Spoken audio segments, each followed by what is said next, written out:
Bonjour. Alors aujourd'hui, on va faire un petit peu de magie. Je vais vous apprendre un tour de cartes, mais avant tout, la magie, je tiens à vous rappeler une chose. La magie, ça n'est jamais que de l'illusion. Mais la magie, c'est surtout ne jamais se fier aux apparences.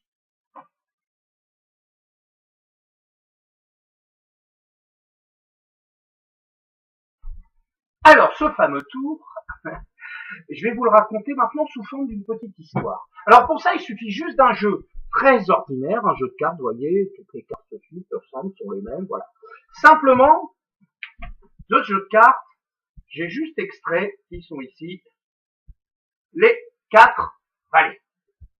Vous les voyez bien. Et ces 4 valets, ben voilà, ils ont une histoire un petit peu particulière. Parce que ces 4 valets, qui étaient, vous savez, les sous-fifres du roi, décidèrent un jour, par excès d'ambition, d'aller tout au sommet de la hiérarchie du royaume.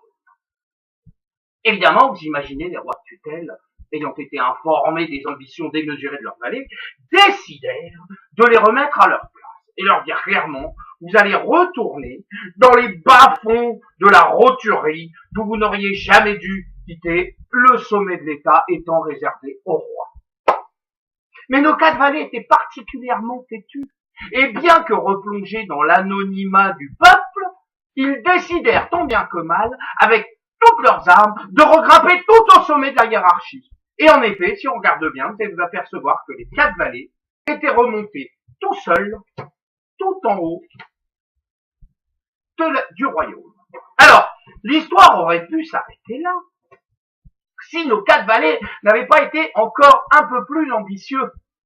Alors, je vous explique, ils décidèrent à ce moment-là de s'en prendre à tous les royaumes alentours. Alors, les royaumes alentours étaient au nombre de 4.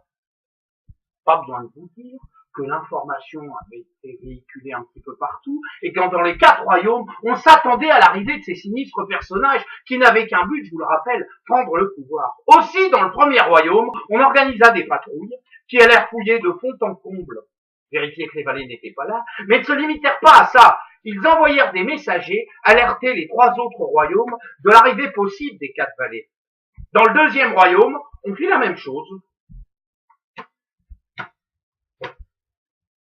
Comme vous l'imaginez, le troisième royaume passa à son tour à la même manœuvre, et ainsi de suite, jusqu'au 4e royaume. Et là, on était parés, prêts à les recevoir, les 4 valets. Et pourtant, maîtres de l'illusion qu'ils étaient, les 4 valets ont réussi, tout seuls et par un merveilleux coup d'habilité, à s'installer au sommet du trône de chacun